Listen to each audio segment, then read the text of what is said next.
महोदय, पहले जो शिक्षक सेवा काल में जिनकी मृत्यु होती थी उनकी जगह पर अनुकंपा के आधार पर योग्यताधारी जो उनके वारिस होते थे उनको उनकी नियुक्ति शिक्षक में होती थी।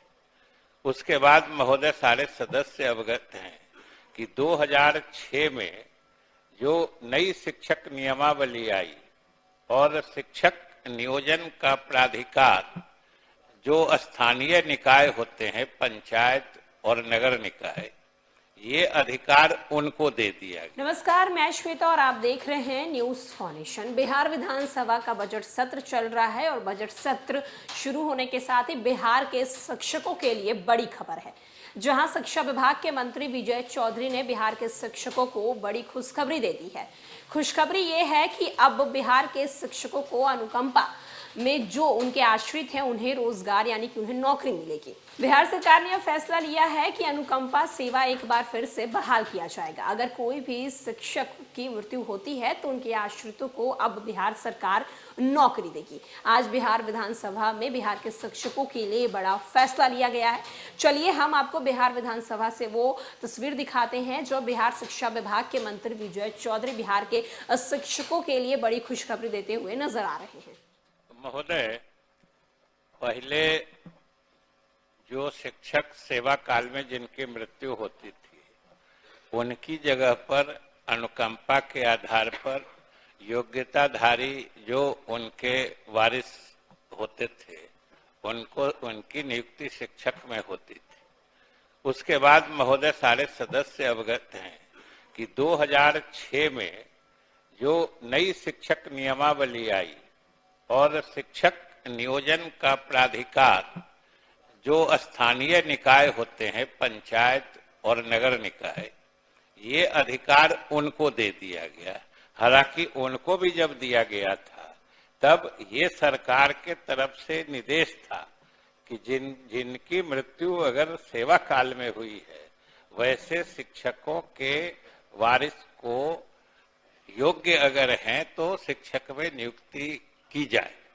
और 2006 से 2015 तक इस श्रेणी की नियुक्तियां हुई हैं। जब सेवा काल में मृत्यु हुई तो उनके आश्रितों को नौकरी दी गई।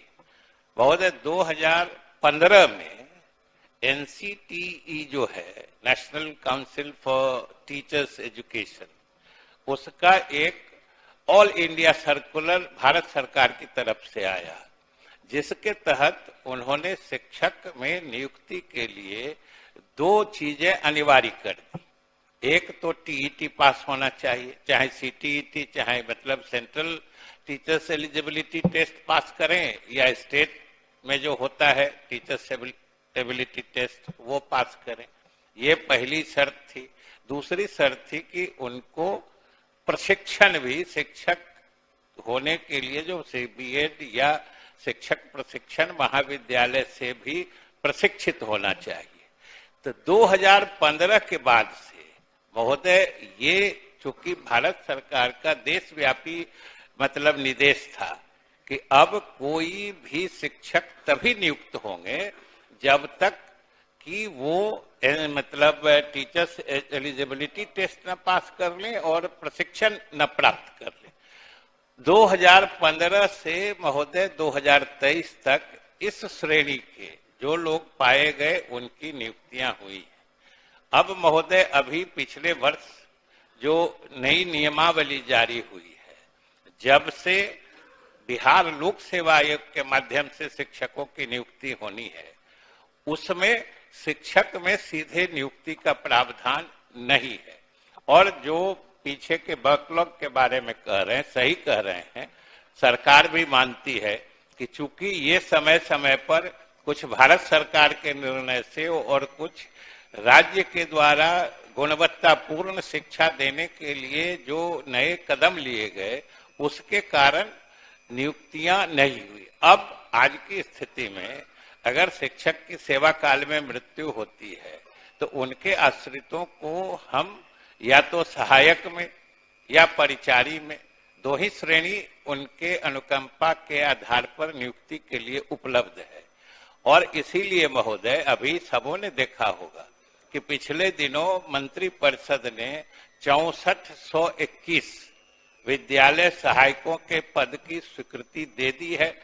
उसमें जो योग्य होंगे सहायक बनने लायक, जितने लंबित मामले हैं उनको ऊ पद पर कर दिया जाएगा। और जो परिचारी पद की अर्हता रखते हैं, अब हम लोग परिचारी के भी पद सृजन की कार्रवाई कर रहे हैं। वो हो जाने के बाद लगभग सभी लोग सामंजित हो जाएंगे।